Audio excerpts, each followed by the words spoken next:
Bonjour à tous, merci d'être avec nous aujourd'hui pour ce premier webinaire de l'année 2021 avec CIO Mag.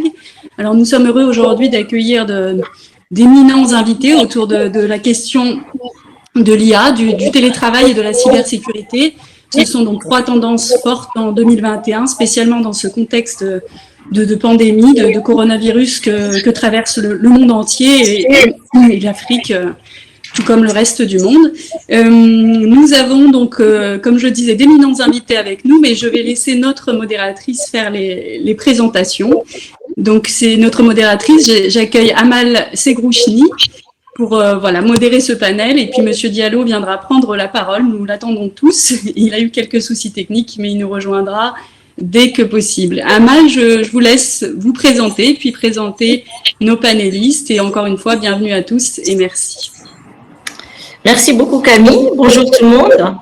Donc je suis Amal El Fallah Segrouchni, je suis directrice du Centre d'intelligence artificielle du Maroc et je suis aussi professeure à Sorbonne Université en délégation à l'Université Mohamed VI Polytechnique au Maroc.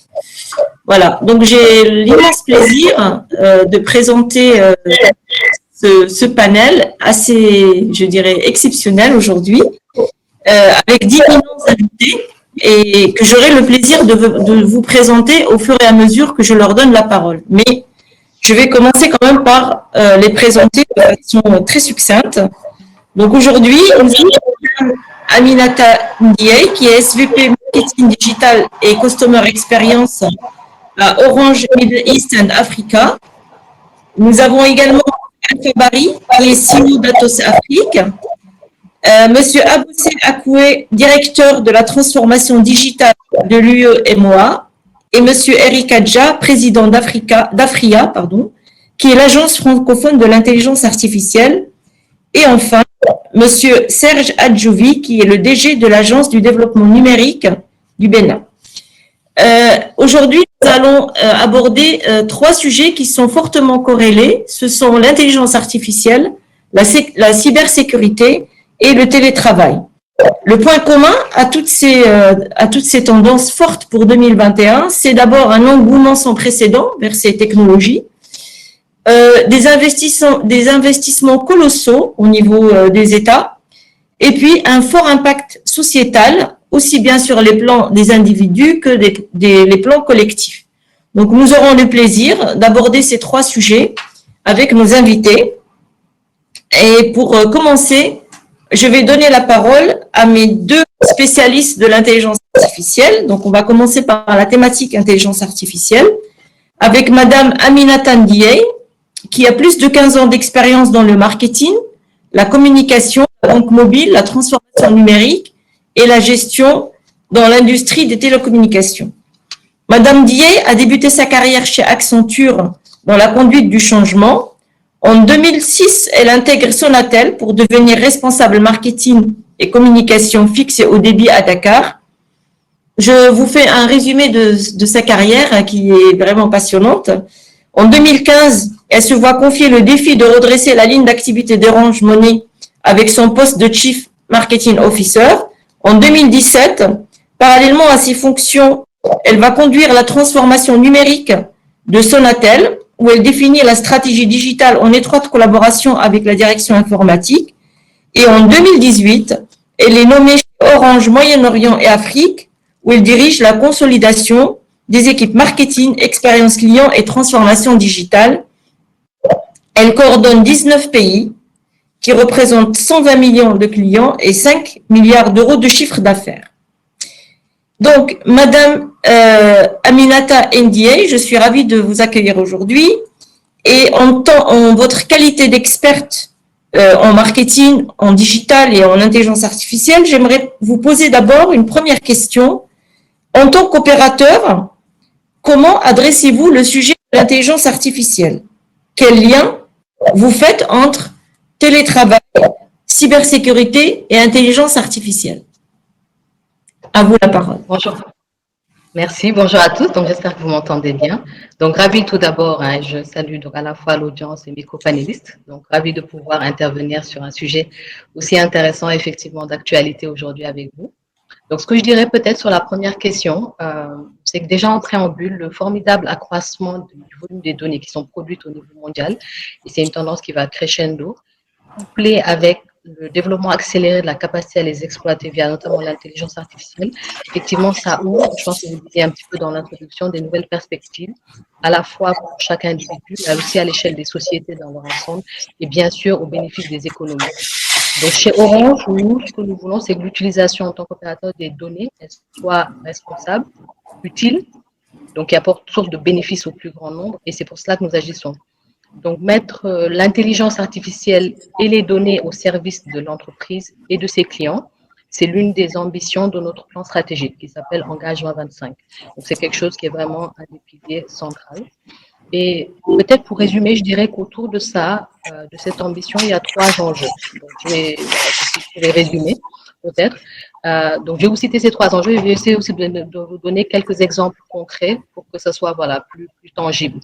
Je pense que ces trois enjeux, ça se résume en rendre nos réseaux plus intelligents, réinventer l'expérience client et améliorer notre efficacité opérationnelle. Vraiment, je pense que c'est ça les enjeux clés autour de cette transformation avec l'intelligence artificielle et les données au centre. Donc, quelques illustrations comme promis. Donc, rendre nos réseaux plus intelligents. À titre d'exemple, quelque chose qui est très important sur nos réseaux mobiles, c'est le déploiement de nouveaux sites de téléphonie. Et notamment avec des zones couvertes de plus en plus larges, allant aussi vers le rural pour amener le digital au plus près de tout le monde, de tous ceux qui en ont besoin, sachant que la pénétration Internet, bien sûr, c'est un enjeu de développement. Donc, l'optimisation de l'implantation de nos sites est quelque chose qui est important.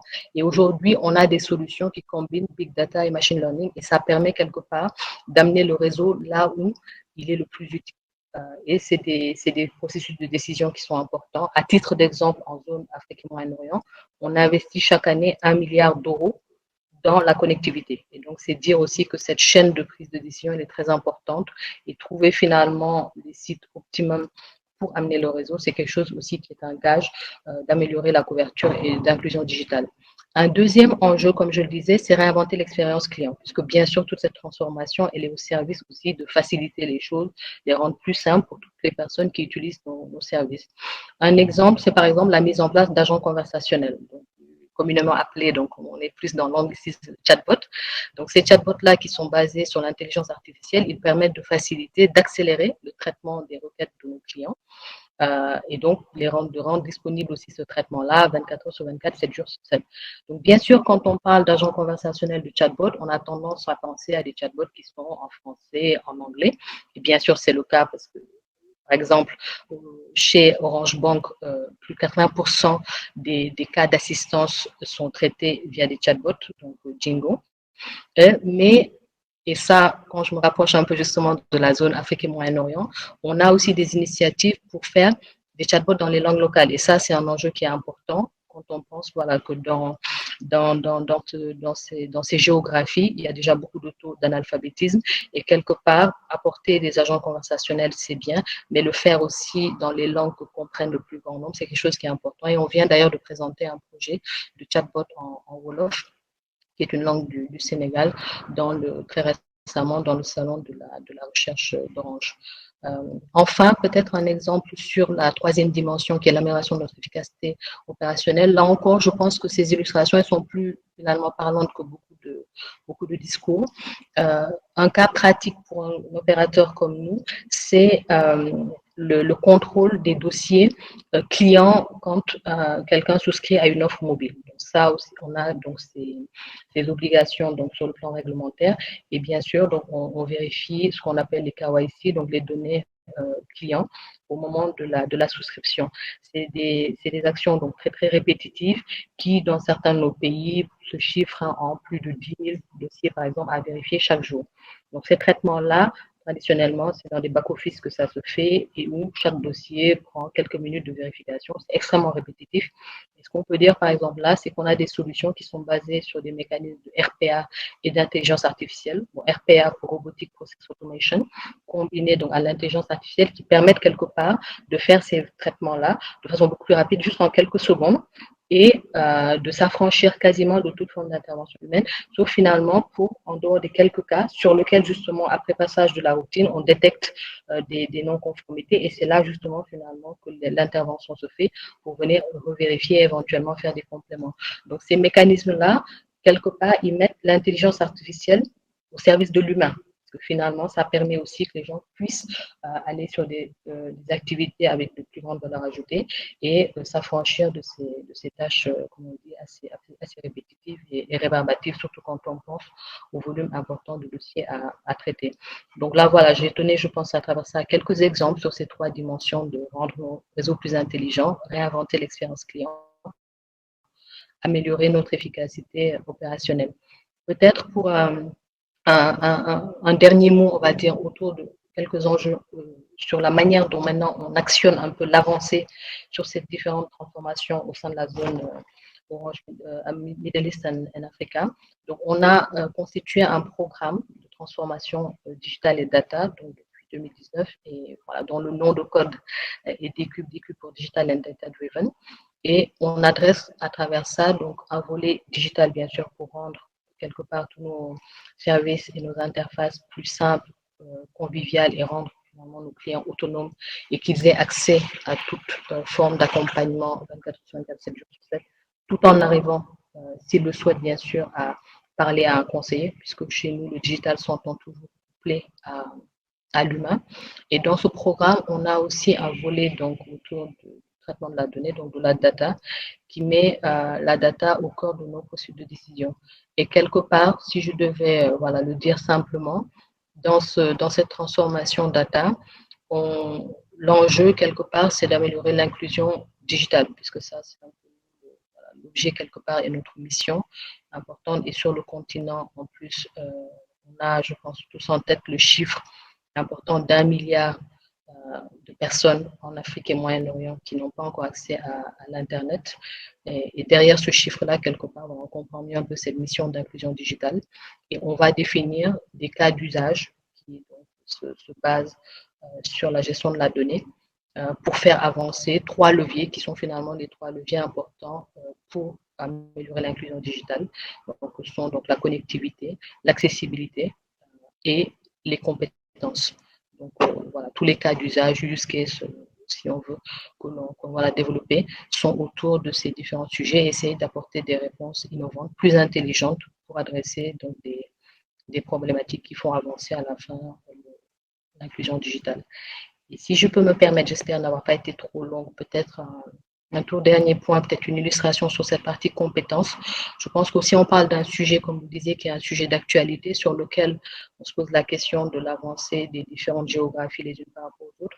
Et donc, notre conviction aussi, c'est que derrière ces sujets, il y a une question d'expertise, donc de formation, de montée en compétences. Et en tout cas, nous, on a souhaité faire le pari justement d'avoir des compétences sur le continent et on a ouvert à travers ce programme de transformation 2 centres d'expertise régionaux qui sont basés pas à l'étranger, mais justement dans notre géographie, donc en Côte d'Ivoire et en Jordanie. Et ça permet justement d'impliquer et de faire travailler des talents locaux qui co-construisent les solutions dont j'ai parlé avec les équipes de 17 pays. Donc voilà, peut-être sur quelques éléments et on pourra éventuellement, si vous le souhaitez. Merci beaucoup. J'avais une petite question par rapport au lien que vous faites télétravail, cybersécurité et intelligence artificielle. Oui, donc je vais essayer d'être plus brève pour pouvoir passer la parole à mes co-panélistes. Je pense que ce qui est important, ces sujets-là qui sont quelque part déjà liés, ils ont été catalysés, l'urgence a été catalysée par la pandémie et par la crise Covid. Pour le dire simplement, cette pandémie, elle a accéléré fortement le passage au télétravail. Donc, on avait bien sûr du télétravail, mais de façon, on va dire, assez limitée. Et quand la crise est arrivée, bien sûr, dans le souci à la fois d'assurer la continuité de nos activités, tout en préservant voilà, le contexte sanitaire de nos salariés, le télétravail est intervenu comme une réponse et je pense que ça l'a été pour beaucoup de secteurs. Et donc, on a dû faire une adaptation très rapide pour passer de façon très, très rapide une grande partie de nos salariés et d'ailleurs aussi de certains partenaires qui travaillent avec nous, notamment sur le service client, dans des configurations de télétravail. Et donc, ces configurations-là, elles ont amené à adapter l'accessibilité aussi de toutes nos plateformes, de tous nos outils, quelque part, aussi de gestion de la relation client, toutes nos plateformes de services pour qu'elles soient accessibles pour quelqu'un qui travaille désormais à domicile. Ça a quelque part amplifié toutes les problématiques de cybersécurité et donc d'accès quelque part voilà, à nos données, à des éléments sensibles quelque part. Et ça a décuplé un peu cet enjeu de cybersécurité qui était bien sûr déjà présent pour permettre quelque part que l'accès puisse se faire, bien sûr, et que chacun puisse avoir un contexte de travail optimal, tout en arrivant à pallier toutes sortes de failles et à assurer quand même la sécurité et la fiabilité de nos différents systèmes. Et donc ça a décuplé, comme je le disais, un peu cet enjeu de cybersécurité. Et dans ce cadre-là, l'intelligence artificielle, elle sert également puisqu'elle permet aussi de détecter, d'anticiper des intrusions, d'avoir des mécaniques préventives qui sont puissantes et qui permettent voilà, d'allier quelque part télétravail et cybersécurité. Merci beaucoup. On va peut-être revenir à ces questions plus tard si on a le temps. Mais dans l'immédiat, je vais passer la parole à Monsieur Eric Adja, qui est président de l'AFRIA, qui est l'Agence francophone de l'intelligence artificielle. Alors, Monsieur Adja est le président exécutif de l'AFRIA. C'est une fondation internationale basée à Genève, en Suisse, et dont la mission est la promotion de l'intelligence artificielle et des technologies numériques au service du développement durable dans les pays francophones et notamment en Afrique. Monsieur Adja a été auparavant directeur de la francophonie numérique et directeur du bureau régional pour l'Afrique de l'Ouest au sein de l'Organisation internationale de la francophonie, l'OIF. Il a été par ailleurs enseignant-chercheur en communication sociale et innovation à l'université d'Abomey-Calavi au Bénin. Monsieur Adja est titulaire d'un doctorat en sciences du langage et d'un master en économie internationale et globalisation. Bienvenue, Monsieur Adja. J'ai quelques questions pour vous à propos de l'intelligence artificielle, puisque vous êtes le président de l'AFRIA. Alors, ma première question, d'abord, c'est par rapport à la question des plans nationaux d'intelligence artificielle en Afrique. On voit bien qu'au niveau européen, il y a la Commission européenne qui a lancé un certain nombre d'initiatives pour demander aux pays européens de définir des plans nationaux d'intelligence artificielle qui ont été élaborés entre 2018 et 2020. On voit bien qu'il y a un très grand engouement vers l'intelligence artificielle à l'échelle planétaire. Et donc, ma question, c'est qu'est-ce de l'Afrique? Est-ce que aujourd'hui, les pays africains sont en train de définir, bon, déjà, quel est l'état des lieux et est-ce que il y a une stratégie, une politique globale de l'intelligence artificielle africaine? Je vous remercie et merci à mon ami Mamadou Diallo et toute son équipe de CIOMAG de nous avoir associés à cette discussion. Je salue aussi les co-panélistes et tous les participants à cette séance. Et pour répondre à votre question, effectivement, je confirme l'intérêt croissant des pays africains pour l'intelligence artificielle parce que, en réalité, les pays africains vivent au rythme du monde, donc ne sauraient rester à marge de ce qui se fait actuellement. Et il y a effectivement au niveau du continent africain, notamment des pays du sud de l'Afrique, un travail remarquable en matière de législation, en matière de politique nationale, et cette tendance aussi commence à émerger au niveau des pays francophones. Tout ceci en lien avec surtout le rôle important que joue Smart Africa. cette organisation justement soutenue par l'Union africaine qui essaye justement de mobiliser la puissance du numérique au service du développement du continent et qui essaie de sensibiliser les pays à l'adoption de stratégies nationales dans ce domaine. Et tout récemment, j'étais au Bénin et en discutant avec les autorités nationales, j'ai pu constater qu'une stratégie nationale d'intelligence artificielle, justement, est en train d'être mise en place, est en train d'être élaborée. Et c'est le cas dans plusieurs autres pays du continent. Mais il y a un travail de synergie à mettre en place au niveau, à l'échelle continentale.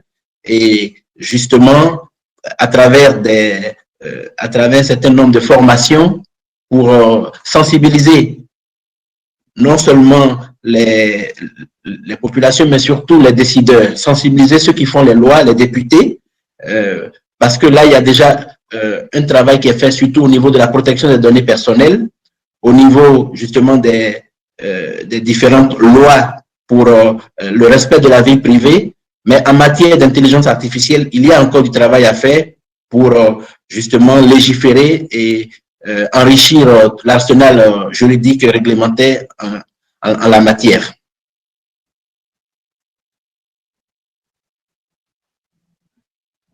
Merci beaucoup. Alors, j'avais des questions un peu plus liées à la pandémie. Comment vous voyez le rôle? Est-ce que déjà il y a eu des initiatives pour utiliser l'intelligence artificielle dans la lutte contre le Covid au niveau de l'Afrique? Et puis la question de l'IA et le télétravail, est-ce que, à votre connaissance, il y a des choses qui ont été faites aussi au niveau des pays africains? Oui, je vous remercie. Comme vous savez, la crise sanitaire est source de profonds changements à plusieurs niveaux. Il a fallu adapter non seulement la façon de vivre, mais la façon de travailler, la façon d'échanger au rythme des mesures sanitaires. La pandémie a forcé les entreprises et les pays à repenser l'environnement de travail et à équiper les collaborateurs pour qu'ils puissent poursuivre leurs activités à distance. Cependant, la démocratisation du télétravail a malheureusement offert aussi de nouvelles opportunités aux individus sans foi ni loi, notamment les hackers, qui profitent de la confusion et de l'incertitude ambiante pour sévir. Si d'un côté le télétravail a permis de sauvegarder des emplois et à certaines entreprises de se maintenir à flot, il n'est pas pour autant sans danger, notamment en matière de cybersécurité. Nous en reparlerons tout à l'heure.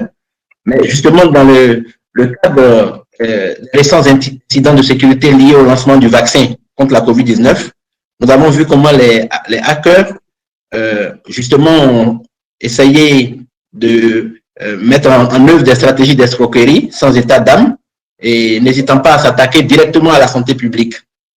Ce qui veut dire qu'à ce niveau, justement, les solutions de cybersécurité, justement, peuvent être renforcées par des outils d'intelligence artificielle en général, surtout basés sur ce qu'on appelle le machine learning, l'apprentissage machine, l'apprentissage profond, qui permet justement de se baser sur des données, sur l'analyse de données pour enrichir l'heuristique des différentes solutions de cybersécurité, des antivirus, pour justement, grâce à une démarche globale, holistique, basée sur justement l'apprentissage profond et soutenue par une stratégie de données, les fournisseurs pourront justement aider les entreprises à faire face aux attaques des systèmes et de plus en plus justement d'outils utilisent un certain nombre de stratégies d'intelligence artificielle pour faciliter la reconnaissance des menaces cyber, mais des menaces aussi physiques, afin de protéger les équipements de santé, de protéger les équipements sensibles dans les hôpitaux. Et c'est justement lorsque les technologies de l'IA sont utilisées de façon appropriée, en combinaison avec les systèmes de data science, nous pouvons concevoir des modèles pour justement examiner les failles de sécurité et pouvoir justement anticiper les menaces liées justement à ces failles.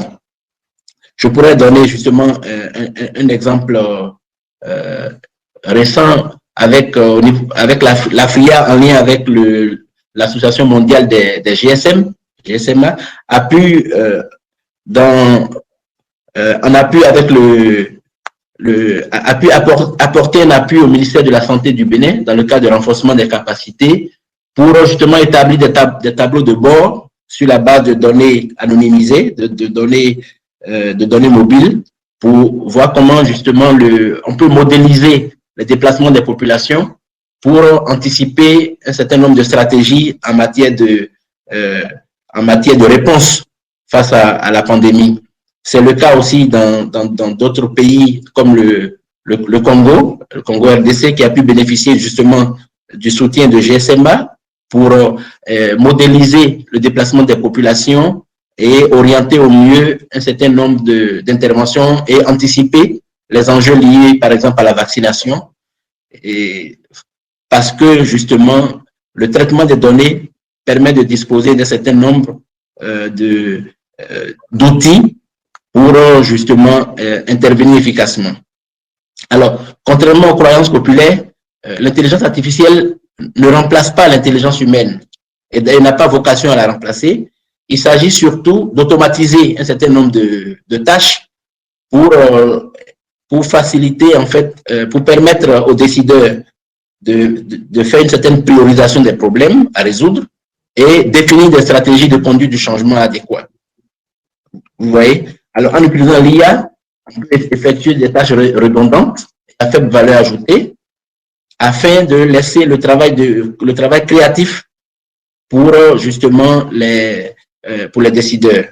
C'est un certain nombre d'éléments sur lesquels il était important d'insister et surtout de rappeler que la période actuelle est propice à un certain nombre de menaces liées, par exemple, aux vulnérabilités. Je donne juste quelques chiffres.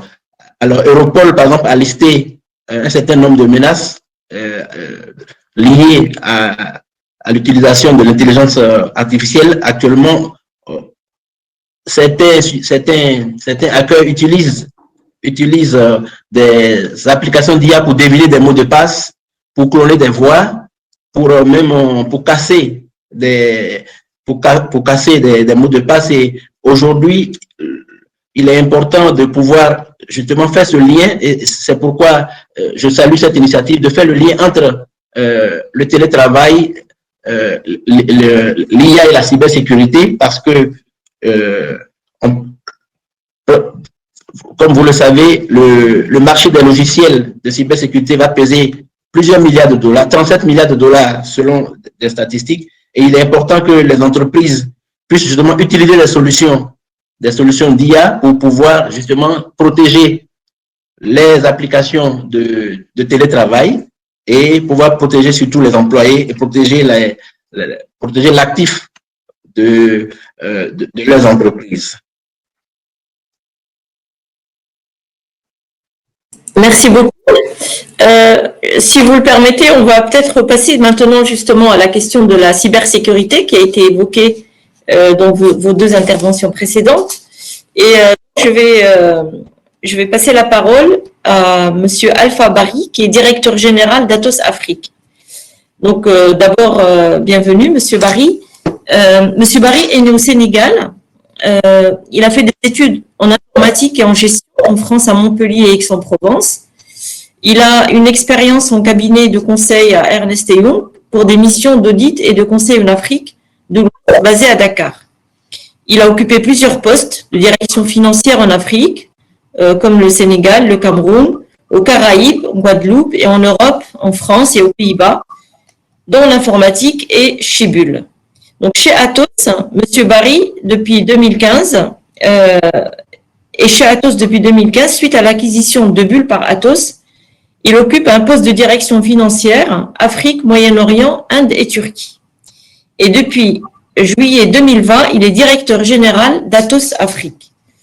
Voilà. Donc, la question que je vais vous poser est celle de la cybersécurité. Donc, comme on le sait tous, la cybersécurité est la pierre angulaire du monde numérique et connecté.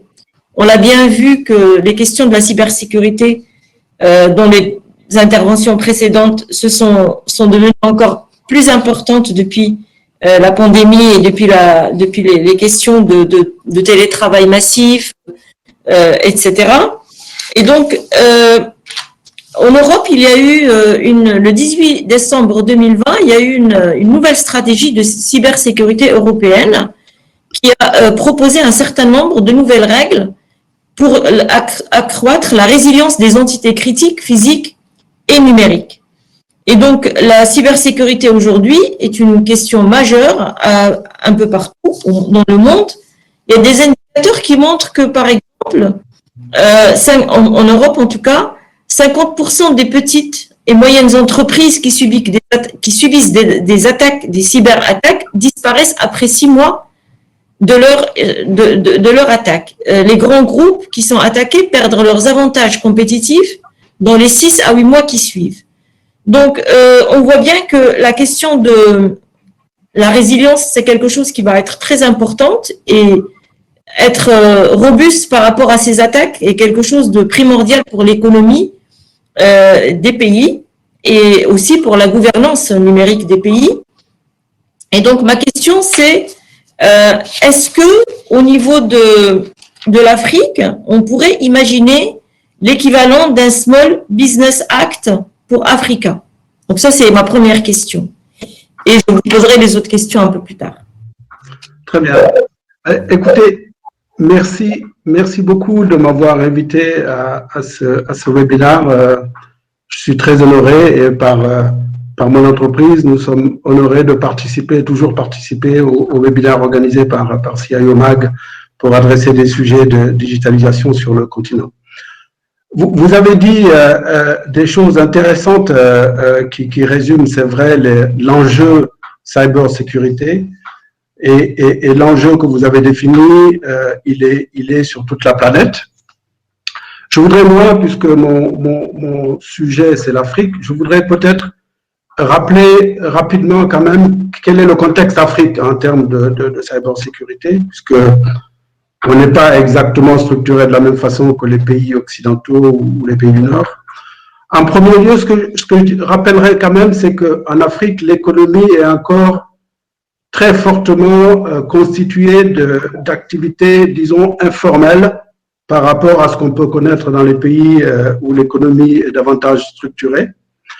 Donc, on a beaucoup d'informels et souvent en association avec l'activité informelle, on a beaucoup de PME. Donc, c'est bien que vous parliez de small and medium business, puisque là, la plupart des entreprises qu'on a en Afrique subsaharienne notamment, mais aussi en Afrique du Nord, ce sont des PME, donc qui sont plus fragiles et qui ont moins les moyens d'investir dans des outils et dans des applications pour lutter contre la cybersécurité. Donc, en gros, le premier point que j'ai cité, c'est qu'on a davantage d'informels et davantage de PME, mais aussi, en autre contexte Afrique, c'est qu'on a peu de ressources en matière de compétences d'experts en cybersécurité. On a aussi, la plupart du temps, un top management des entreprises qui est moins sensibilisé aux soucis, aux enjeux et aux risques de cybersécurité. On le voit, moi je le vois souvent quand je discute avec des collègues d'Afrique où je parle de cybersécurité et j'ai l'impression parfois que je parle un peu à un mur parce qu'on ne sent pas très bien les risques, on ne les voit pas venir tout de suite. Donc, pour revenir sur votre question, je crois que les small et medium business, ils ont besoin avant tout de services mutualisés. C'est-à-dire que, étant donné que ce sont des petites entreprises et qui n'ont certainement pas les moyens d'investir dans des applications fortes, l'idée c'est de voir comment est-ce qu'on peut imaginer des solutions et de préférence des solutions aussi qui ne sont pas des solutions logées dans des data centers spécifiques chez le client, mais des solutions qui sont dans le cloud, de façon à ce que ces services mutualisés puissent être accessibles par un grand nombre de PME, un grand nombre d'entreprises qui puissent utiliser ces ressources qui agissent contre les actes de cybersécurité. Et aujourd'hui, on parle beaucoup les experts en cybersécurité parlent beaucoup de ce qu'on appelle les MDR. Les MDR, c'est le jargon anglo-saxon qui signifie Managed Detection Response. C'est en gros les outils de cybersécurité jusqu'ici étaient la plupart du temps considérés, quand on construisait un outil, c'était un SOC. Donc ça s'appelle toujours un Security Operation Center, qui est une espèce d'usine dans laquelle on met beaucoup de ressources, on fait un certain nombre de tests et on s'assure que lorsqu'il y a une intrusion chez un client, on la détecte et on agit. Sauf qu'aujourd'hui, avec justement, vous en avez parlé longuement, avec l'intelligence artificielle, tous ces travaux qui sont faits de façon manuelle, ces détections qui sont faites de façon manuelle, désormais peuvent être effectuées dans des centres qui sont pilotés par des robots et qui permettent de faire des travaux avec beaucoup moins de ressources en termes de personnes et avec beaucoup plus d'efficacité et de précision. Donc ça, pour donner un exemple concret, chez Atos, nous avons un outil spécifique qui est un MDR qui s'appelle Isaac, comme Isaac en anglais. Et cet outil permet, qui est un outil sur le cloud, qui donne accès à plusieurs entreprises, accéder à cette solution cloud qui permet de définir pour l'entreprise toutes les actions qui permettent de détecter et de contrer toutes les actions de cybersécurité. Donc, en gros, pour répondre à votre question, les SMB, la solution, ce sont les services mutualisés et de préférence en mode cloud pour éviter des investissements pour chacune des PME, des investissements lourds. Donc ça, c'est la réponse à cette question.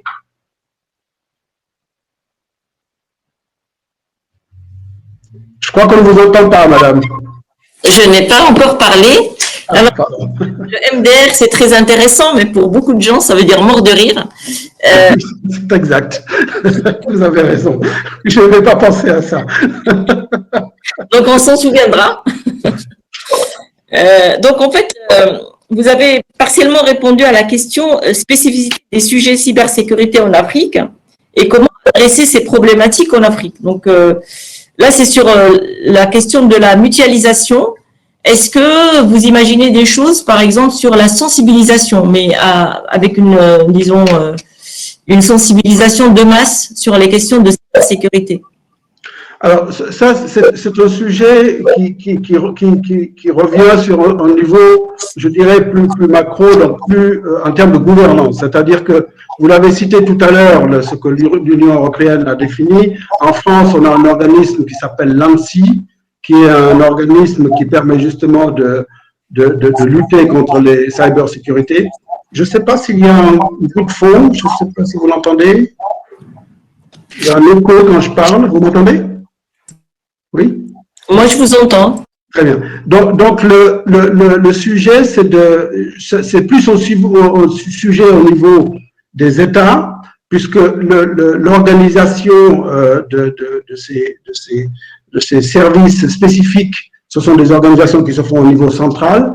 Donc moi, à mon niveau d'entreprise, ma réponse est une réponse d'entreprise, mais vous avez parfaitement raison de dire que, et ça c'est aussi quelque chose qui manque dans nos États, notamment en Afrique, c'est qu'il manque un peu les autorités ou les législations qui existent, soit ne sont pas suffisamment précises, soit ne sont pas suffisamment appliquées, ou en tout cas les organisations elles-mêmes n'existent pas. Donc ce sont des sujets qui concernent des sujets de gouvernance, plus que des sujets d'entreprise, en réalité.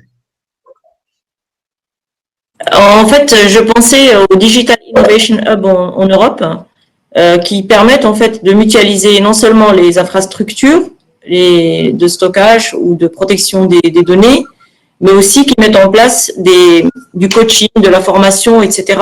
pour les petites et moyennes entreprises. Donc, c'est quelque chose qu'on pourrait imaginer porté par un certain nombre d'acteurs du digital, un peu intra-pays africain et pas simplement parce que les Digital Innovation Hub en Europe, ils sont sur un peu plus, disons, là ils sont pilotés au niveau de l'Europe, mais ils peuvent être définis de manière régionale par thématique, etc. Correct, vous avez raison. Très bien. Merci beaucoup en tout cas pour ces éléments de réponse. Et je vais passer on va peut-être passer à la question maintenant du télétravail, qui est revenu aussi plusieurs fois dans les différentes intervention. Je passerai la parole à Monsieur Abossé Akoué Kpakpo, qui est directeur de l'économie numérique de la Commission de l'Union économique et monétaire ouest-africaine. Donc, Monsieur Abossé Akoué élabore et met en œuvre des programmes et des projets dans le domaine du numérique. Il dispose d'une longue expérience chez un opérateur de télécommunications dans la sous-région avant de rejoindre en 2009 la commission de l'UEMOA. Il est également consultant auprès d'institutions comme l'UIT, l'Union internationale des télécommunications, l'Union africaine des télécommunications et l'École supérieure multinationale des télécommunications de Dakar. C'est un expert agrégé près des cours et des tribunaux du Togo. Il a également travaillé sur des thèmes variés comme l'accès et services universels, le plan de numérotation, la voix sur l'IP, les modèles de coûts, les plateformes de services et de prépaiement, l'interconnexion des réseaux des télécoms et la digitalisation des services publics. Il est titulaire d'un diplôme d'études supérieures en gestion des télécommunications à l'Institut national des télécommunications d'Evry en France, l'INT, et d'une maîtrise en sciences de gestion obtenue à l'Université du Bénin. Donc, ma question va porter sur plusieurs questions sur le télétravail.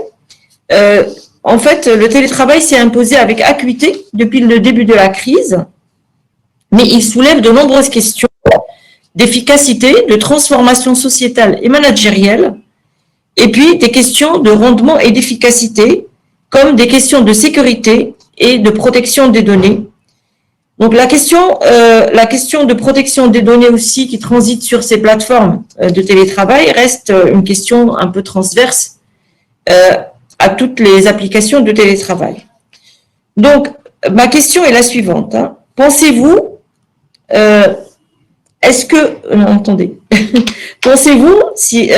que pensez-vous des États membres de l'Union économique monétaire ouest-africaine?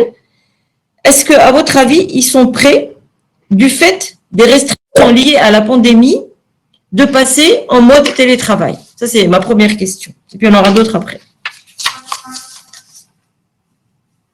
Monsieur Abossé?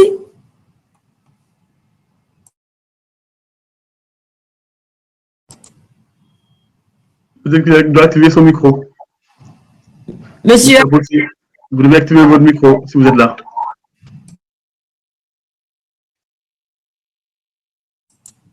Monsieur Abossé, si vous êtes là, activez votre micro. Je crois qu'il ne nous entend pas. Ah, il y a un problème de connexion peut-être. Je vais passer à l'intervenant suivant. D'accord. Alors, on va laisser cette petite question en suspens, en attendant qu'il puisse se connecter.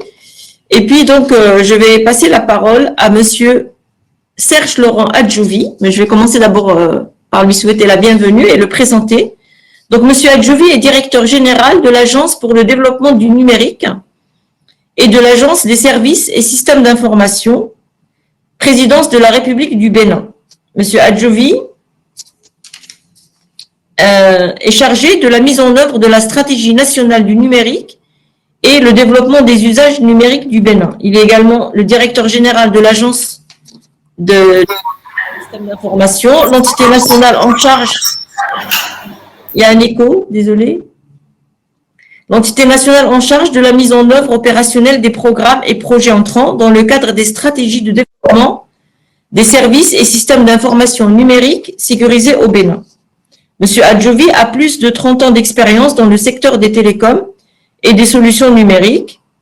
Il a occupé des fonctions managérielles, techniques et commerciales principalement en Afrique. Il est ingénieur télécom de formation et il était précédemment général manager Afrique francophone et directeur de la distribution en Afrique chez Cisco, basé en Afrique du Sud. Bienvenue, Monsieur Adjouvi. Donc, ma première question, c'est peut-être si vous pouvez nous donner un peu le contexte du télétravail que vous avez connu pendant cette pandémie et le lien que vous faites entre télétravail, cybersécurité et intelligence artificielle. Merci Amal. Bonjour à tout le monde. Bonjour Mamadou. Je vais commencer par l'intelligence artificielle et la cybersécurité, si vous me permettez très rapidement un commentaire. Quelque chose qui n'a pas forcément été dit de cette manière-là concernant l'intelligence artificielle, c'est que l'intelligence artificielle est intimement liée à tout ce qui est data mining, donc tout ce qui est traitement des data en gros volume. Et de ce point de vue-là, comme l'a dit M. Alfabari, il est important que le pouvoir public joue un rôle de régulation des données, un rôle de vérification de types d'algorithmes qui sont utilisés et un rôle de surveillance. Comme toute technologie fantastique, l'intelligence artificielle a ces petits, revers.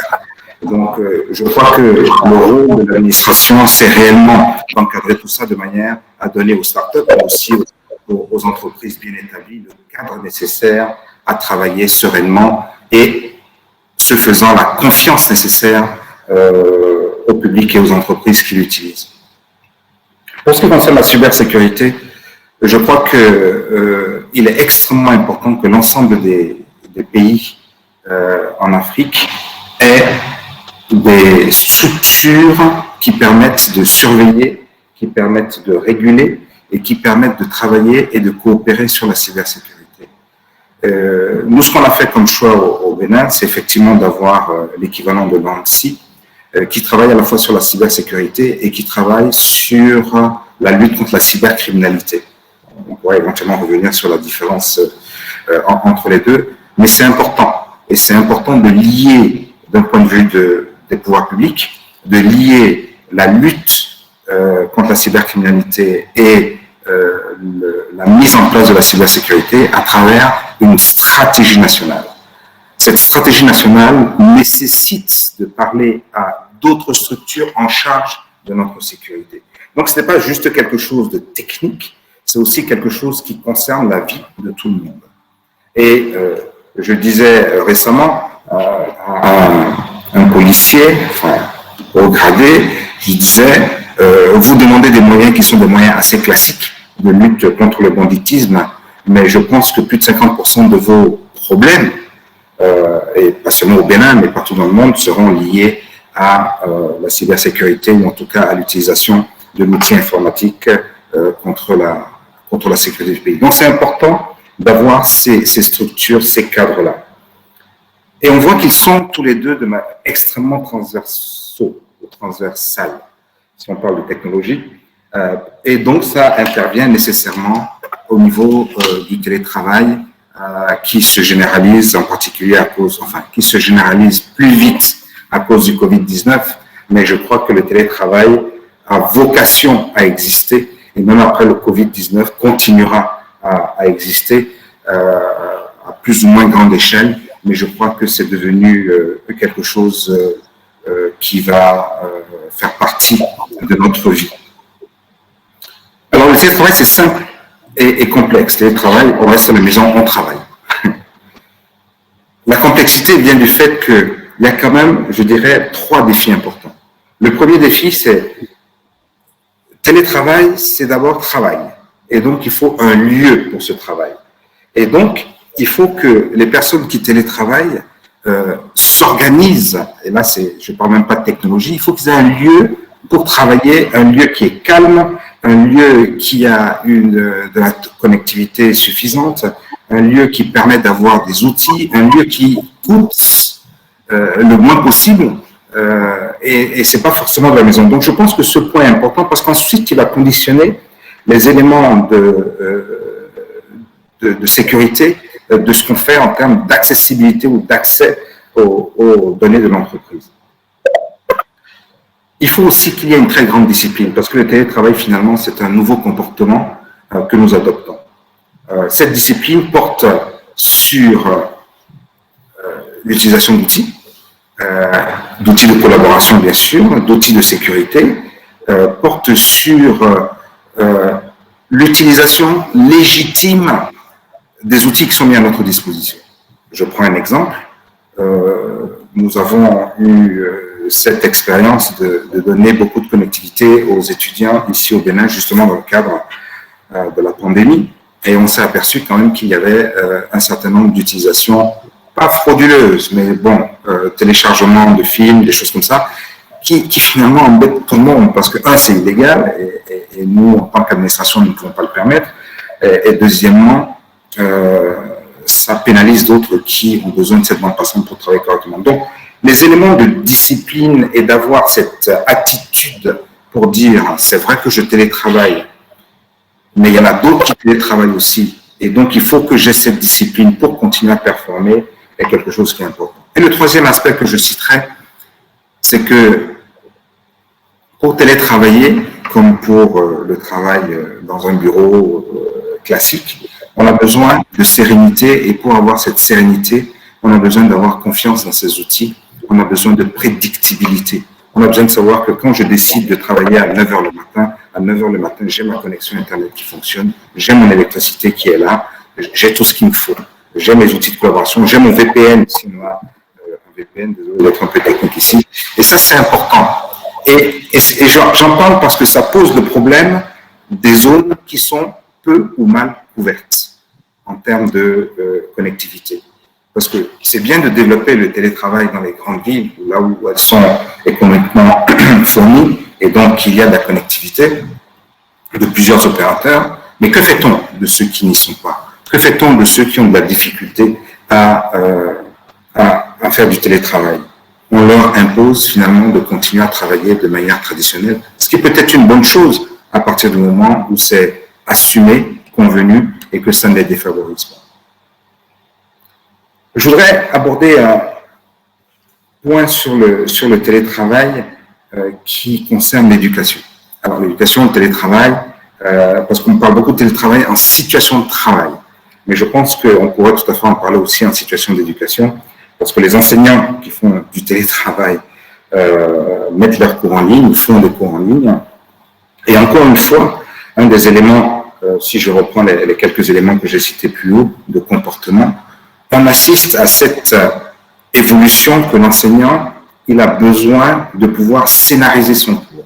Il a besoin de se trouver dans une situation où ce qu'il met en ligne finalement pour ses étudiants est d'une extrême bonne qualité. Et pour ça, ce n'est pas juste faire un cours en ligne, c'est vraiment scénariser le cours, travailler sur les éléments de cours, travailler sur finalement le visuel qui va vers les étudiants. De la même manière, je ne vais pas citer tous les points, mais il me semble qu'il y a quand même 2 ou 3 points qui sont importants. C'est lorsqu'on est dans une situation de téléenseignement, on a besoin qu'effectivement, alors téléenseignement, ça va jusqu'au test. Aujourd'hui, beaucoup de tests peuvent se faire en ligne. En particulier les certifications, ça peut se faire en ligne. Mais on a besoin de savoir qui fait quoi sur ce réseau-là, qui trafique quoi. On a besoin d'avoir un monitoring pour savoir si les élèves, les étudiants étaient présents. Et comment est-ce qu'on fait ça? Et là encore, je pense que les éléments d'intelligence artificielle vont nous aider à aboutir à cette maîtrise du télétravail, à cette maîtrise de ce qui se passe en ligne quand on a décidé que les collaborateurs, les étudiants, les élèves vont faire du télétravail.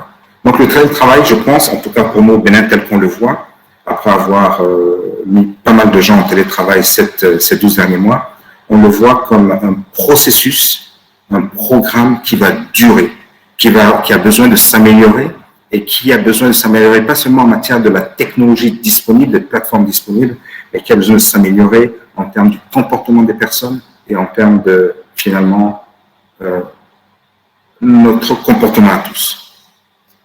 Voilà ce que je voulais dire. Désolé, ma réponse est un peu longue. Merci beaucoup. Est-ce que M.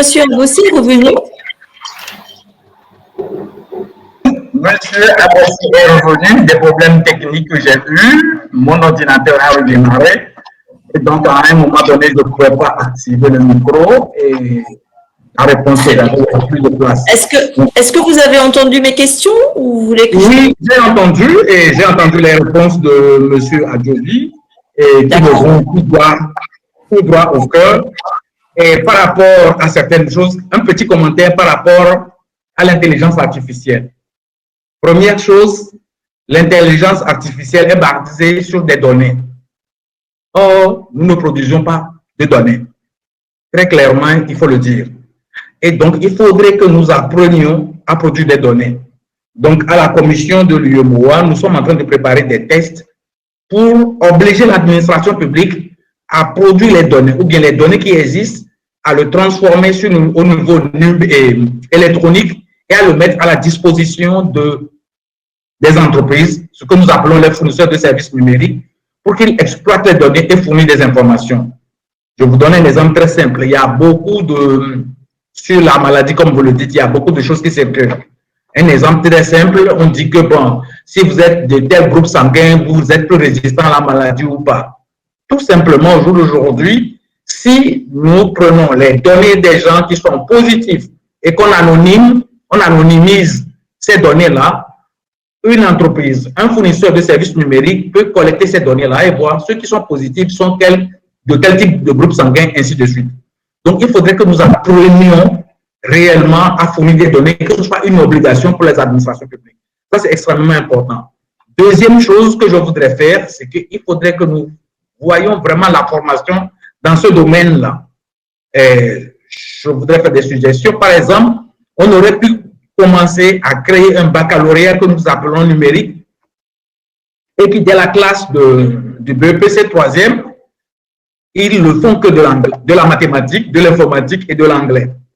Et sur les trois bases, ils ont les autres matières, c'est juste des compléments d'information pour qu'ils ne soient pas analphabètes dans ces domaines-là. Et puis, c'est fini. Et ils ont un baccalauréat numérique. À la sortie de baccalauréat, ce monsieur peut produire des données.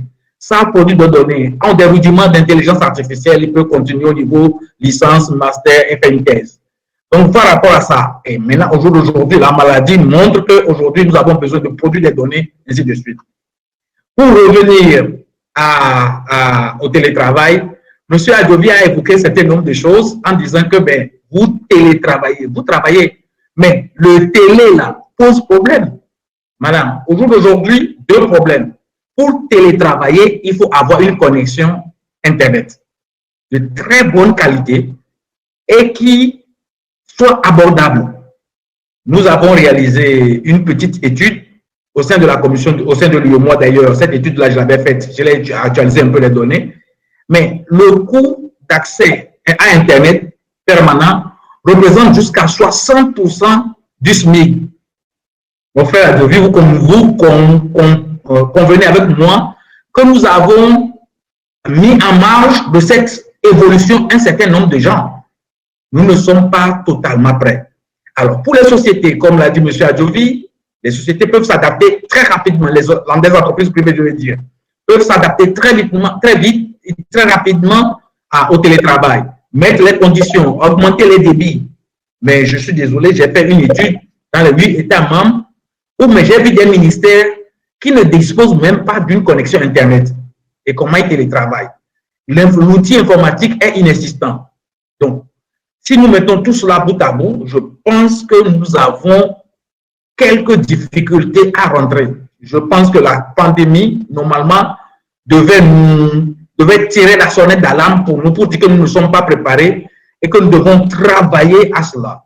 Travailler, c'est par exemple avoir, M. Adjovi l'a dit un peu, je pense que le Bénin a fait, déclencher par exemple des processus où les opérateurs avec les États se mettent ensemble pour offrir un accès permanent à Internet à une catégorie de gens qui sont démunis et qui, par exemple, peuvent faire par se dire on enlève la TVA. 18%, les opérateurs font un effort, ça fait 40%, le fonds de service universel fait un effort et ces gens-là, on peut avoir l'accès à 30% du coût normal. Mais ce sont des gens qui sont ciblés et comme l'a dit bien M. Adjovi, les étudiants par exemple, les enseignants. Donc, ce sont des choses que l'on peut faire. À l'étape actuelle, je vous dis très franchement que nous ne sommes pas réellement préparés, aussi bien au niveau des entreprises que de l'administration publique. Il y a beaucoup d'efforts à faire pour que nous arrivions à cela. Nous devons tirer toutes les leçons de ce qui arrive et pour avoir. Deuxième chose que je voulais, la commission, par exemple, quelqu'un avait posé la question sur le chat, la commission aujourd'hui est en train de préparer un certain nombre de tests. Par exemple, pour demander aux États membres d'aller dans la digitalisation de tout ce qui est tout ce qui se fait au niveau administratif au profit des citoyens et des entreprises de l'Union. À titre d'exemple, par exemple, si vous voulez avoir un casier judiciaire, mais que ce soit en Côte d'Ivoire, vous pouvez parcourir 1000 km pour avoir votre casier judiciaire. Tant mieux, le Bénin l'a digitalisé, je suis très content. J'ai vu sur la revue de CEO Magazine que le Togo a voté une loi à l'Assemblée nationale et que la porte est grandement ouverte. Et donc la Commission voulait obliger.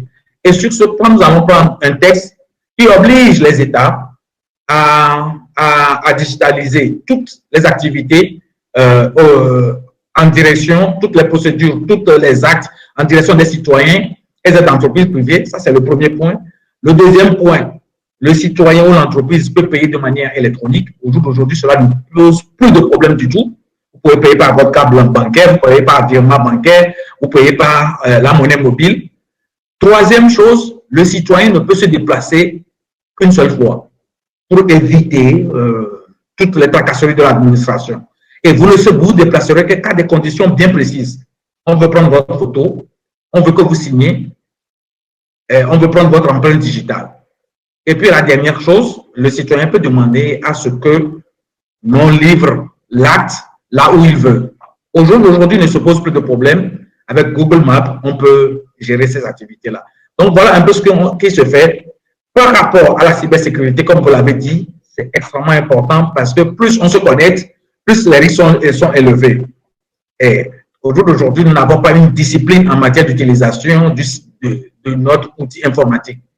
La commission de la CEDEAO donc, a élaboré un certain nombre de recommandations, a mis d'abord en place une stratégie de cybersécurité et de lutte contre la cybercriminalité.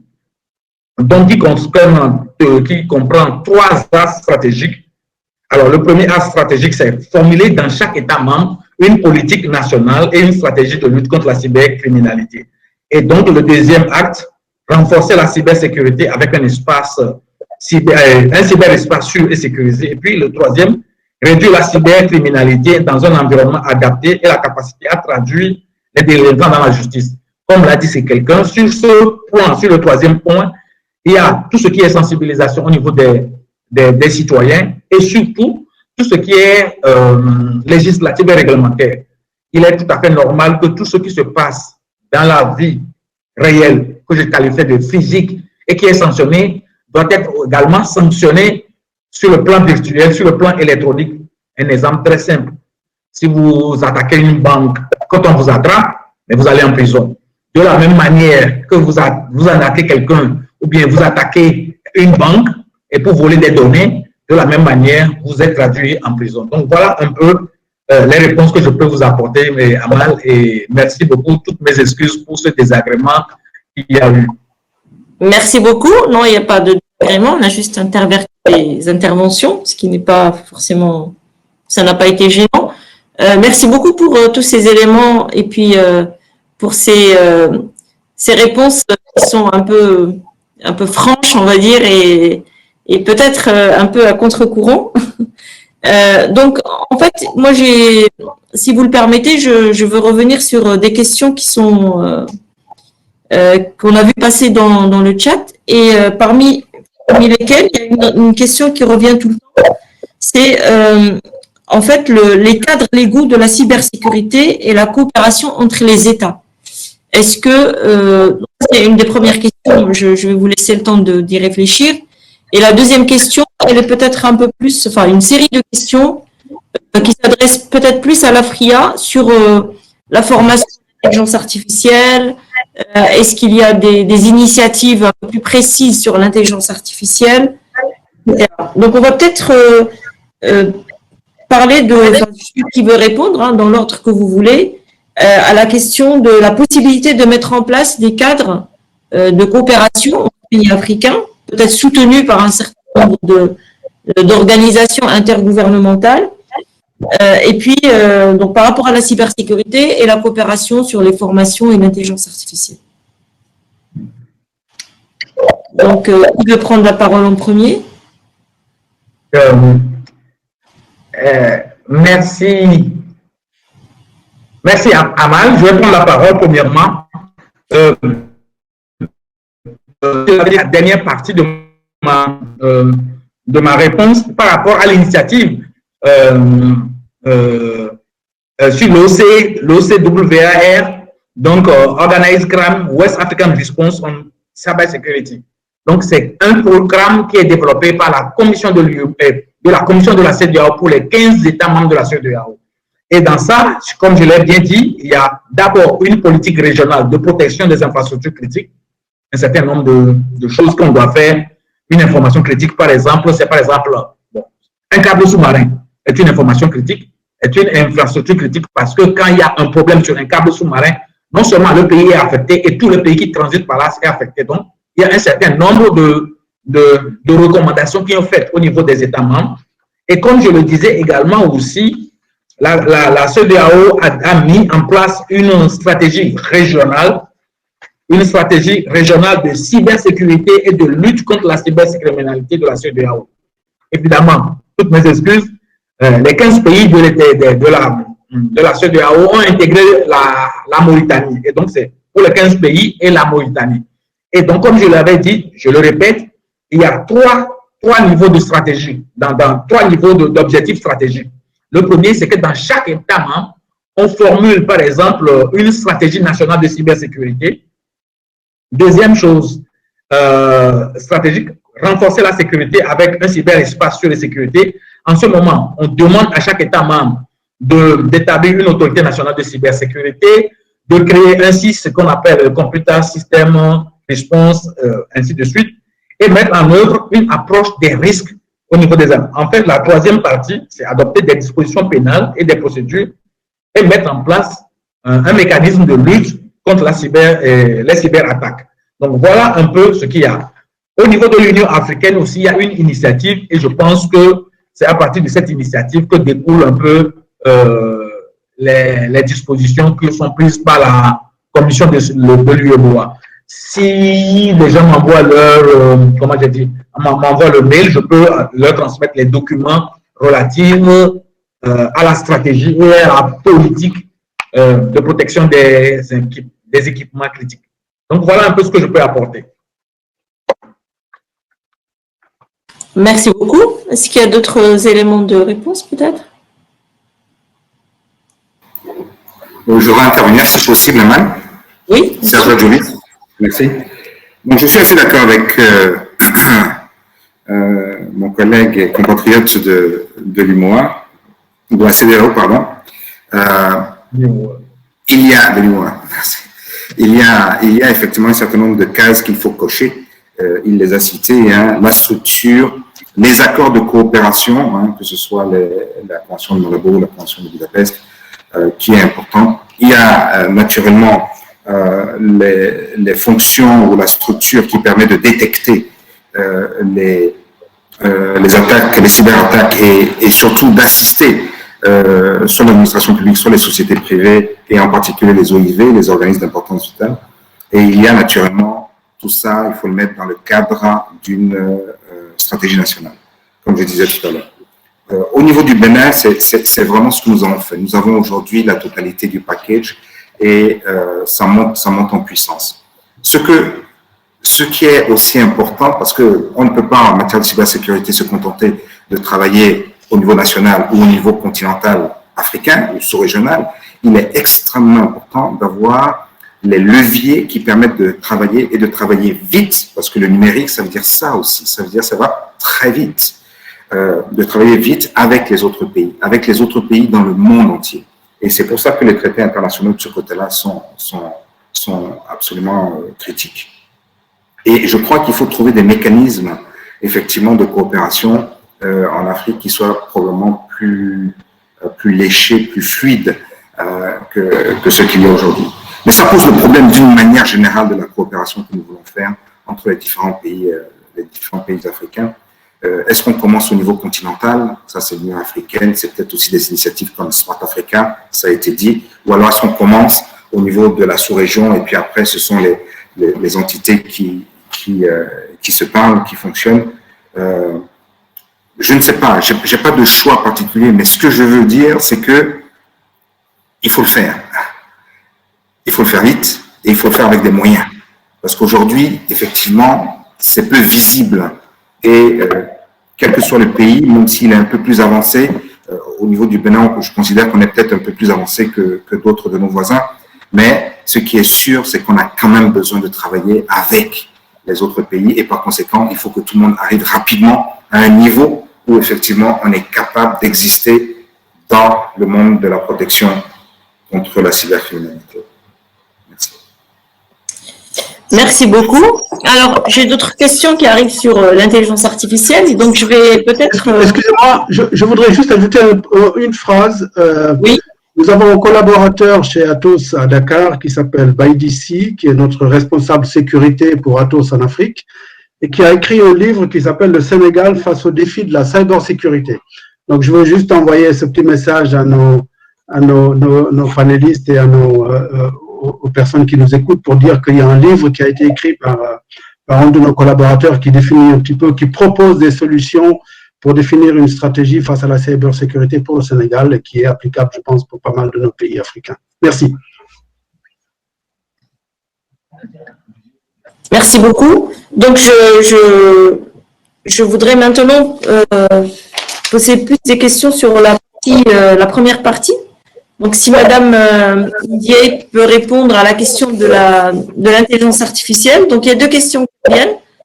La première, c'est par rapport à l'espace formation, collaboration, etc. Et la deuxième question, c'est sur la problématique de la protection des données au niveau des pays africains. Donc, les données personnelles, mais les données tout court, hein, dans le cadre des transferts de données liés au télétravail ou à la cybersécurité. Ok, donc deux éléments de réponse. Merci déjà pour ces questions. Sur la formation, donc ce que j'ai suivi hein, sur le chat, si je me trompe, c'est sur des exemples, des références de formation qui peuvent exister. Donc j'en donne une en exemple, et c'est vrai que le défi des compétences est vraiment clé. Il y a au niveau de la Côte d'Ivoire, donc au niveau de l'Institut national Houphouët-Boigny, donc on a lancé en 2017 une chaire Data Science, donc en coopération entre l'Institut national Houphouët-Boigny et l'École polytechnique de Paris. Donc c'est une formation qui existe, qui est disponible. D'ailleurs, on embauche nous d'ailleurs des personnes, des jeunes talents qui sortent de cette formation. Donc pour une réponse concrète, on va dire, sur certaines formations qui existent. Et je pense qu'un des panélistes proposait aussi peut-être de partager d'autres formations qui existent dans d'autres pays. Si j'espère avoir bien saisi cette question-là. La deuxième sur la protection des données, donc c'est un élément clé. Comme je le disais au départ, donc nous, on considère que ce qui est important sur toute l'exploitation des données, c'est que ça se fasse dans un cadre responsable et utile.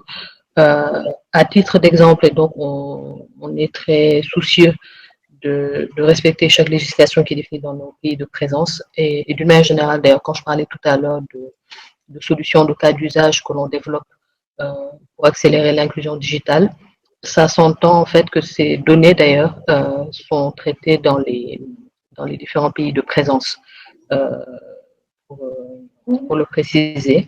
Et peut-être je signale aussi parce que on va dire on a contextuellement, ça date d'il y a quelques jours. On a créé un conseil d'éthique de la data et de l'intelligence artificielle, qui est un organe consultatif et indépendant. Donc, le groupe Orange a souhaité mettre en place. Donc, ça, c'est pour s'assurer également que toute l'utilisation de ces technologies de data et d'intelligence artificielle, ça se fait dans le cadre éthique. Et notamment, donc, cet organe a été mis en place pour aller encore plus loin. Et je pense que c'est un gage également sur tout ce qui est à la fois protection des données personnelles, non atteinte à la vie privée, mais aussi respect de principes de non-discrimination et d'équité. Et ça date du 23 mars pour la création de ce conseil. D'accord. Je vais à ce moment-là poser une question peut-être sur ce cadre éthique, justement. C'est quelque chose qui est national ou est-ce que ça s'inscrit dans le cadre de quelque chose de plus global? Donc, c'est plus global puisque ça a été créé donc, à l'échelle du groupe. Et d'ailleurs, c'est présidé par le PDG d'Orange, donc Stéphane Achard. D'accord, Et c'est donc, à cet l'échelle. organe-là, à l'échelle globale. D'accord. Alors, je profite de ce moment juste pour dire que je suis membre de la COMEST, qui est la Commission mondiale de l'éthique et des sciences et des technologies à l'UNESCO. Et donc, je n'avais pas connaissance de ce... vous avez dit, ça a été créé le 23 mars? Oui, le 23 mars, c'est tout récent. Ouais, d'accord, très bien. Merci beaucoup. Alors, je ne sais pas s'il y a d'autres questions, s'il y a d'autres intervenants qui veulent répondre à ces questions-là. Enfin, oui, j'aimerais compléter sur le volet formation, qui a fait l'objet effectivement de plusieurs questions. Oui. Et pour compléter les éléments fournis par Aminata, j'aimerais aussi souligner en Afrique subsaharienne, l'une des universités les plus réputées en matière de formation en IA est l'université Gaston Berger au Sénégal, qui a intégré dans ses formations des compétences intéressantes en lien avec l'intelligence artificielle et qui prépare actuellement un master dans ce domaine. Et ailleurs sur le continent, on peut citer les universités, par exemple, de Mansoura en Égypte, l'université de Pretoria en Afrique du Sud, qui sont parmi les structures ayant l'une des meilleures offres de formation en informatique et en IA.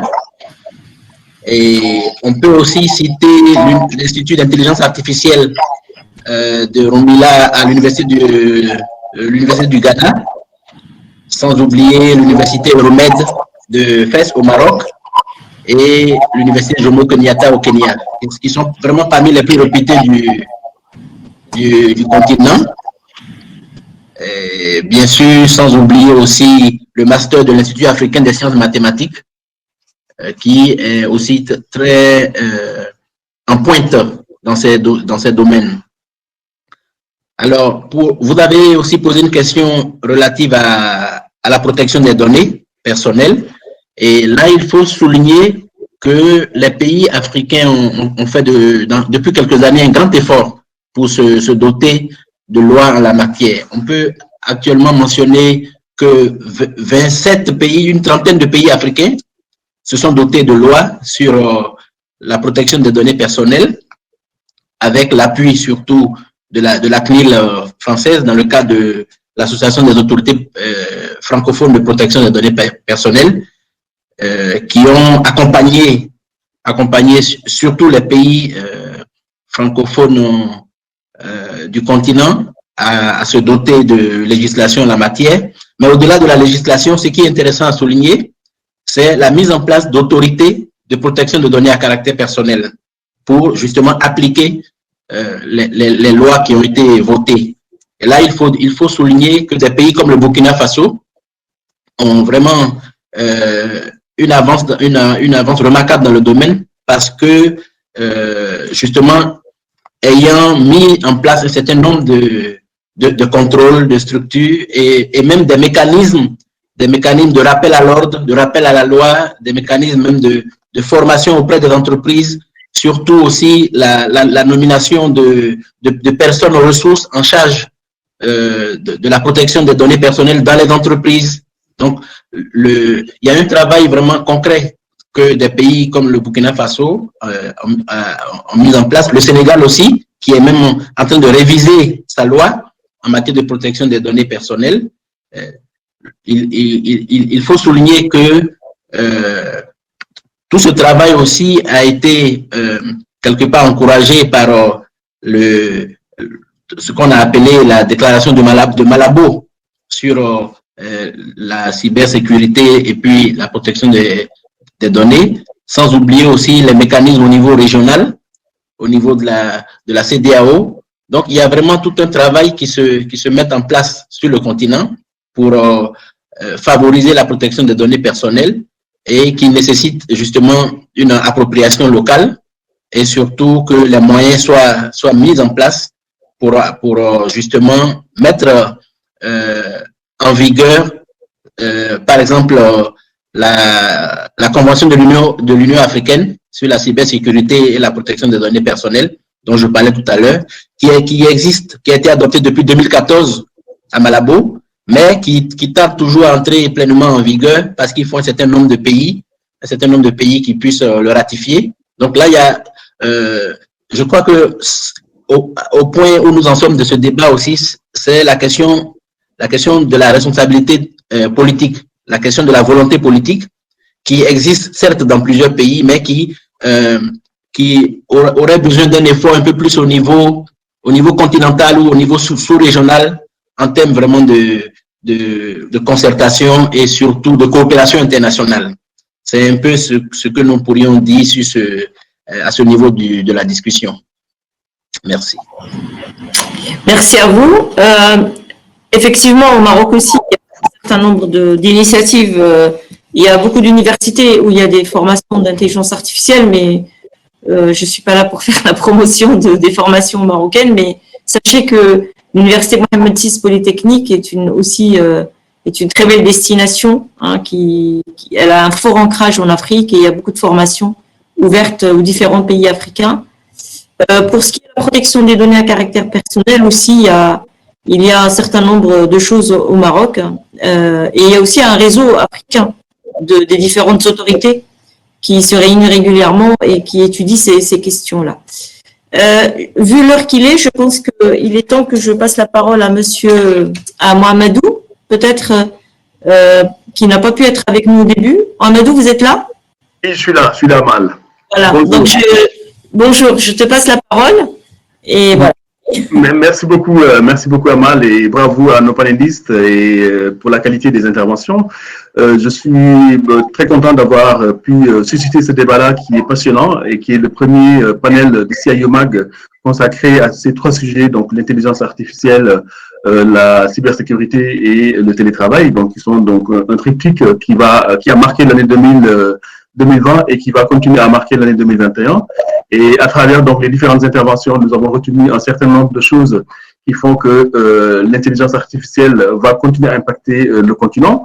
Dans son propos introductif, Aminata avait insisté sur le passage du transactionnel au conversationnel. Donc, ça veut dire que l'informatique évolue et que, sachant que nos pays, nos contrées donc, sont basées sur l'oralité, le fait de passer sur le conversationnel, donc c'est un avantage comparatif pour l'Afrique pour justement nous permettre de favoriser l'inclusion des technologies de l'information et de la communication. Cela va dire également que nous avons un tissu industriel qui est basé sur des petites entreprises et de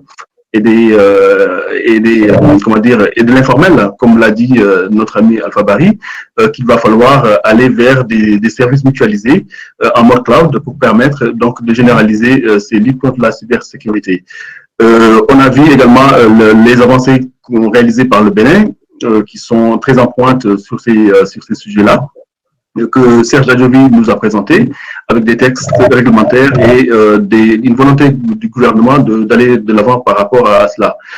Afria, qui n'est plus à présenter, qui fait un beau travail concernant donc l'adoption et la généralisation de l'intelligence artificielle. Donc, j'ai le plaisir de faire partie de cette agence en tant que secrétaire général avec Eric Gadia. Et il y a des travaux qui ont été menés et qui continueront à être menés, notamment avec le Bénin, sans parler également du travail qu'a effectué notre ami Abossé au niveau de l'Union monétaire économique ouest-africaine. Donc, c'est un panel de très haut niveau et donc je dirais que sans pour autant verser dans l'opposition entre les infrastructures physiques et les infrastructures digitales, la crise de Covid présente une opportunité réelle pour l'Afrique pour qu'il se réinvente. Donc, je pense qu'en rééditant l'exploit de l'accélération du déploiement des réseaux mobiles face aux réseaux filaires, et en adoptant le mobile money comme une alternative au réseau des banques traditionnelles, le fait donc de passer et de faciliter l'accès au réseau, quelqu'un l'a dit tout à l'heure, avec des coûts d'accès qui peuvent représenter jusqu'à 60% du SMIC en Afrique, ce qui est énorme, on peut aller vers la généralisation de l'e-santé, de l'e-éducation, du commerce et j'en passe, etc. Donc, c'est dire qu'aujourd'hui, cette crise présente une opportunité réelle pour nos pays et il va falloir que nous le saisissions pour pouvoir avancer. Et ça a été dit, hein, il y a donc c'est des avancées qui sont là et il va falloir des préalables pour pouvoir en bénéficier. Ça passe obligatoirement par la formation. Eric Gadia l'a cité tout à l'heure, avec des universités qui sont très en avance, qui sont très en pointe par rapport à cela. Et voilà, donc là, on a beaucoup insisté sur les conventions de Malabo et de Budapest pour justement favoriser la transposition des textes réglementaires de façon à permettre à nos pays d'aller vers cette généralisation et la coopération dans le domaine de la cybersécurité. C'est fondamental. Un seul pays ne peut pas lutter contre la cybersécurité. Je pense qu'il y a une volonté régionale, voire sous-régionale, pour pouvoir coopérer et arriver à bout de ces problématiques. Donc, on n'a pas beaucoup abordé des questions liées aux ransomware qui sont comparées à la prise d'otage en version numérique, ou au vol massif de données, ou le piratage des mobiles qui sont qui sont accélérés à travers donc les outils de télétravail. Donc, je pense que il va falloir sensibiliser davantage, il va falloir former davantage pour aider les gens à y aller davantage donc vers ces outils de télétravail. Donc, je dirais également, pour tirer des leçons de cette pandémie, nous remarquerons que l'humanité a cette formidable capacité de résilience, une grande capacité d'adaptation. Néanmoins, l'humain reste vulnérable au changement soudain. Ce qu'on a vu, parce que c'est un changement de paradigme qui s'est imposé à nous et c'était pas facile d'y faire face. Et donc, il y a des failles. Et donc, ces failles-là sont de nature humaine. Il va falloir les surmonter et ça passe par la sensibilisation et par la formation.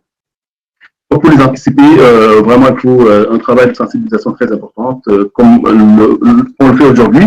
Je pense que ce premier panel de CIO-MAG participe à cela pour justement participer à améliorer les usages. Donc, un grand merci à tous ces panélistes, donc Mme Aminata Ndiaye d'Orange, donc SV Marketing Digital Consumer Experience chez Orange Africa. Monsieur Alpha Barry, qui est CEO d'Atos Afrique, qui est également partenaire de ce panel. Monsieur Akwe Abotsé, qui est directeur de la transformation digitale depuis moi. Et monsieur Eric Gadia, président de l'agence francophone de l'intelligence artificielle. Sans oublier notre ami Serge Adjobi, directeur général de l'agence de développement numérique du Bénin. Un grand merci à notre ami Amal Fela Segrochni pour cette modération, qui est la directrice du Centre international de l'intelligence artificielle du Maroc à l'université Mohamed VI et professeur à la sortie. Donc, vous avez mentionné également vos qualités en tant que membre de la commission d'éthique au niveau de l'UNESCO, qui est très importante. Donc, j'ai vu la question que vous avez soulevée par rapport à des mesures prises par Orange que je pense que vous pouvez intégrer en tant qu'experte dans tout ce qui est éthique pour ce qui est donc l'intelligence artificielle. Donc, je ne finirai pas sans féliciter l'ensemble des équipes de CIUMAG qui ont pu travailler. Je pense qu'on a dépassé plus de 1 millier d'inscrits et je pense qu'aujourd'hui, on a été plus de 260 à travers ce panel. Donc, merci à toutes les équipes de CIUMAG. Également, une mention par rapport, donc on est encore sur l'année de la femme, le mois de la femme. Hein, merci et bravo à toutes les femmes. Mes remerciements renouvelés à Aminata et à Amal qui font partie des nominés pour représenter le continent africain au Berkeley Award consacré aux femmes de l'année au projet analytique porté par des femmes. Donc, elles sont nominées pour ce concours-là qui est organisé par l'Université de Berkeley et j'ai la chance de représenter le continent africain en tant que membre du jury. Donc, voilà, pour clôturer ce débat, donc merci à tous ces participants, merci à tous d'avoir pris part. Donc, on a pris également les questions donc, qui ont été posées sur le chat, donc on aura à développer. Et donc, il y a eu des partages de documents, notamment avec l'IEMOA et avec les autres organisations. Nous aurons le plaisir de le partager lors de la réception de ce panel. Donc, à l'issue de ce panel, donc, si vous voulez rester 2 minutes pour que Mme Camille Dubriel, qui est la coordinatrice éditoriale de CIUMAC, pour nous présenter le prochain sommaire de CIUMAC 69 qui portera aussi sur une enquête relative à l'IA, le télétravail et la cybersécurité. Donc, ça va sortir dans une dizaine de jours. Donc, vous aurez dans ce numéro une interview exclusive de Alim Gaye, qui est le CEO d'Orange Middle East en Africa, et d'autres décideurs, notamment donc, des agences du numérique qui nous apportent des éclairages sur leurs usages donc, pour ces 3 triptyques.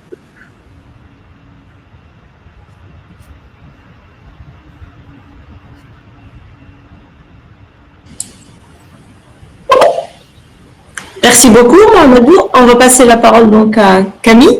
Vous êtes là?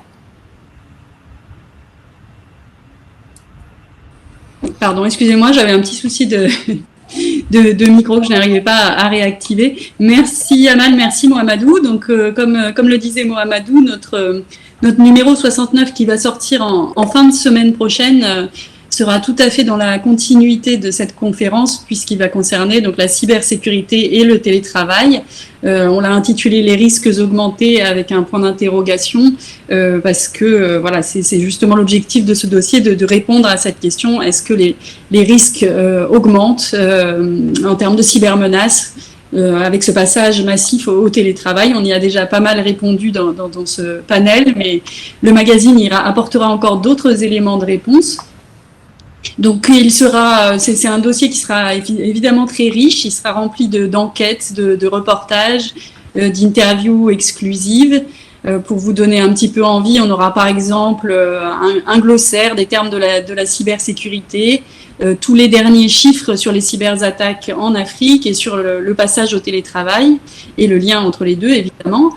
Ensuite, on trouvera aussi un état des lieux des pays les plus avancés en matière de cybersécurité. Et puis, bien sûr, des analyses de spécialistes et de représentants des institutions, des grandes entreprises, et qui donneront tous leurs conseils, toutes leurs astuces pour sécuriser nos activités, pour faire face à ces cybermenaces, et voilà, pour sécuriser nos postes de travail en cette période de télétravail et de pandémie. Et côté interview aussi, nous aurons des exclusivités, donc des représentants pays, bien sûr, qui prendront la parole dans ce numéro. Nous aurons aussi Madame le docteur Amani Abouzayed, qui est commissaire de l'Union africaine, ou bien encore le docteur Kofi Kwame Raphaël de la CEDEAO, donc qui nous donneront aussi leur vision de la problématique à un niveau interrégional ou continental. Et puis, enfin, vous pouvez le voir en couverture, on vous proposera dans ce numéro, donc c'est ce qui apparaît en bas de la couverture, une étude spéciale sur la cybersécurité, qui a été réalisée en partenariat avec Smart Data Power, qui sont nos partenaires. Et donc, cette étude concernera les 50 tweetos à suivre en Afrique en matière de cybersécurité. Mais je vais laisser la parole à Cédric, donc voilà, de Smart Data Power, qui va nous présenter plus en détail cette étude pendant quelques minutes. Cédric, je vous laisse la parole. Merci beaucoup. Alors, merci Camille, merci à CIOMAG et bien sûr aux panélistes pour la qualité des échanges. Du coup, nous travaillons avec CIOMAG pour mener plusieurs études. La dernière était sur les femmes et l'IA en Afrique, et celle qui va sortir sur, en effet, comme le disait Mohamedou, le triptyque pandémie, télétravail et cybersécurité. Alors, juste en un mot, qui nous sommes une start-up française spécialisée dans la collecte de data via les réseaux sociaux, en mode sécurisé et 100% légal, hein, on parle de RGPD. Nous rendons la masse d'informations présentes sur Twitter, LinkedIn et Instagram intelligibles, et notamment en croisant les flux d'informations et les biographies des auteurs, et puis en les enrichissant avec de l'open data démographique, économique, environnementale. Le but étant d'identifier les tendances, les signaux faibles et de cartographier n'importe quel profil, des tops, des middle, des nano-influenceurs, des experts, des journalistes dans le monde et en Afrique. On travaille beaucoup sur l'Afrique, y compris la diaspora. Donc, si on balaye cette étude rapidement, vous verrez l'exhaustivité de l'étude dans le magazine. Là, c'est juste pour vous faire un petit teasing en 2-3 minutes. L'idée, c'est d'identifier les parties prenantes et qu'est-ce qui s'est dit autour du télétravail et de la cybersécurité pendant un an.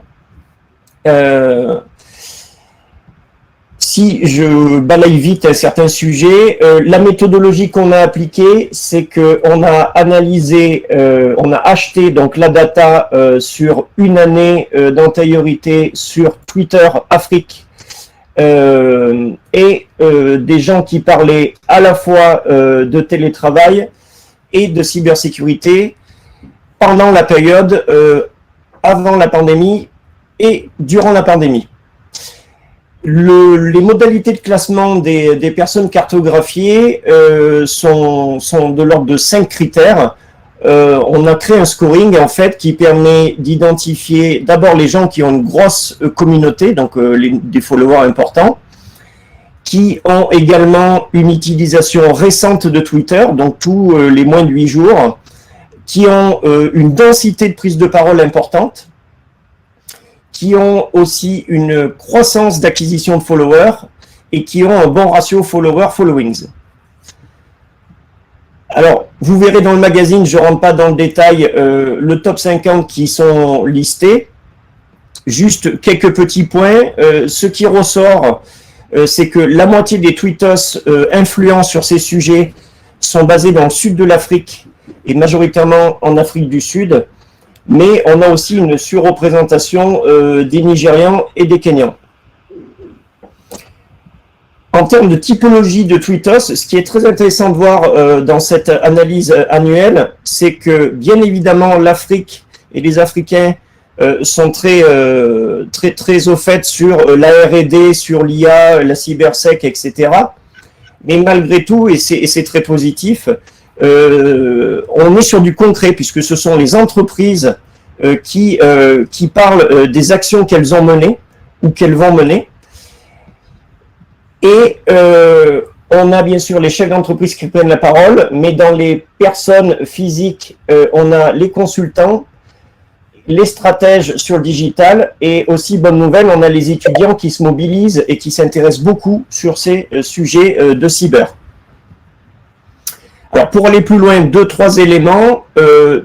En fait, nous on se fait fort à chaque fois d'enrichir les données Twitter ou LinkedIn avec de l'open data mondial. Donc, en l'occurrence ici, vous le verrez, on a fait des croisements avec un certain nombre de journaux et de data.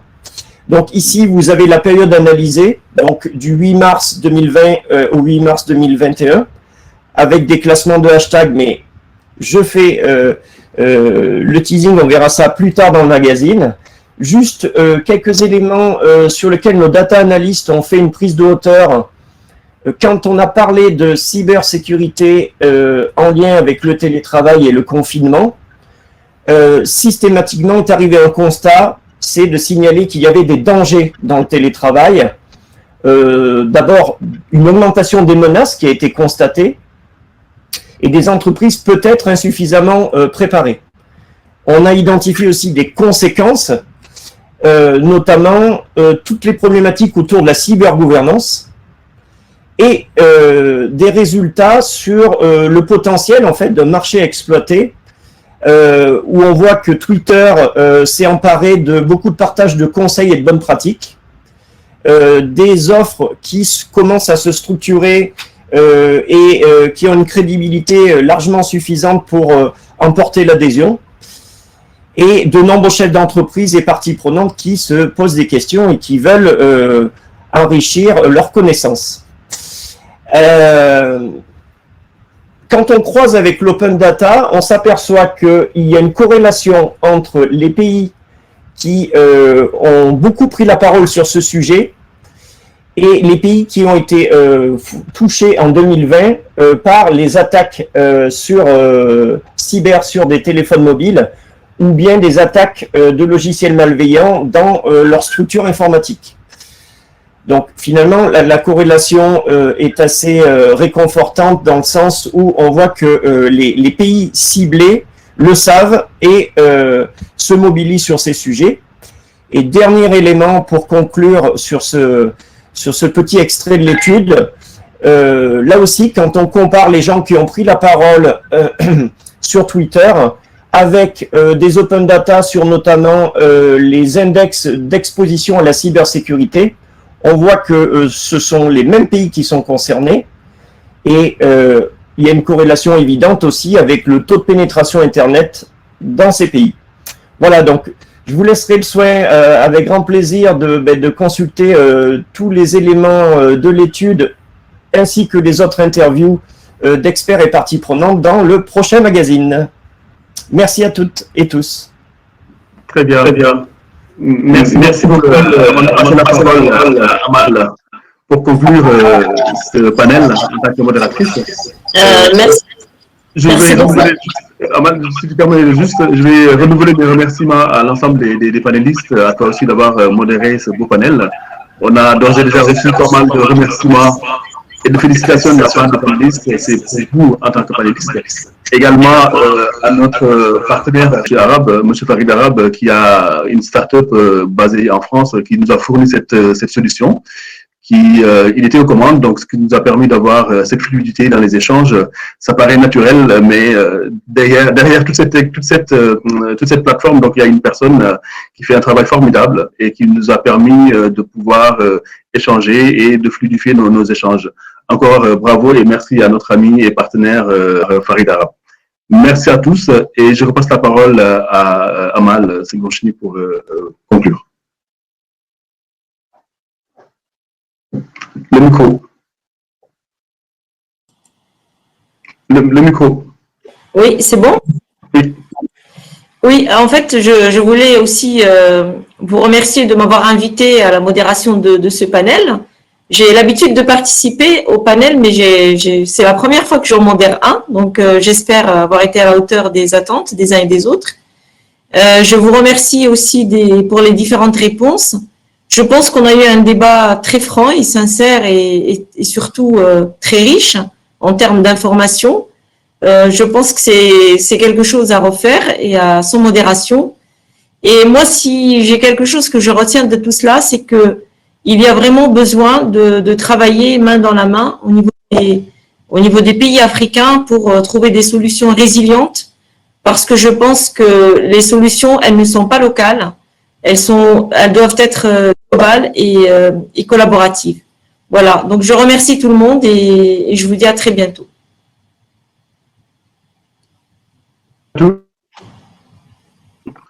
Merci à tout le monde. Merci à vous également. Voilà. À vous. Je vous invite à regarder de près pour aller plus loin dans le prochain numéro de CIO Mag pour suivre justement l'enquête qui a été réalisée par notre partenaire Smart Data et puis voilà, suivre toutes ces interviews-là présentées par Camille. Et merci aussi à toutes les équipes de CIO Mag qui ont tout coordonné.